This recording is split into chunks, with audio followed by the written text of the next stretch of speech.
তিনটি দল ছাড়া সকলেই এই প্রশ্নে আমরা এক জায়গায় আসছি।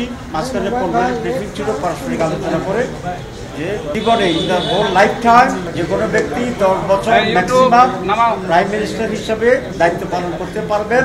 এটা যতবারই হোক, আমাদের 5 ইয়ার্স টার্ম ন্যাচারাল ওয়েতে এটা 2বার হয়, সুতরাং 2বারের বেশি পরিপূর্ণ টার্ম যদি পূরণ করেন তাহলে কেউ প্রধানমন্ত্রী হতে পারবেন না। দুনিয়ার বহু দেশে নজির আছে এবং বাংলাদেশের জন্য এটা আমরা অত্যন্ত জরুরি মনে করি এবং সেটির ব্যাপারে আমরা প্রায় ঐক্যমত্যে পৌঁছেছি। বিকালে আরও 2টা পয়েন্ট আলোচনা হবে, তখন আপনাদেরকে নতুন করে সেই বিষয়ে ব্রিফ করতে পারবো। আমি আবার রিপিট করছি, Jamaat Islami in the whole life term যে কোনো ব্যক্তি কোনোভাবেই 10 বছরের বেশি প্রধানমন্ত্রীর দায়িত্ব পালন করতে পারবেন না। এটা জাতির আকাঙ্ক্ষা। আমি মনে করি এটাই আমাদের সিদ্ধান্ত হওয়া উচিত ঐক্যমতের ভিত্তিতে।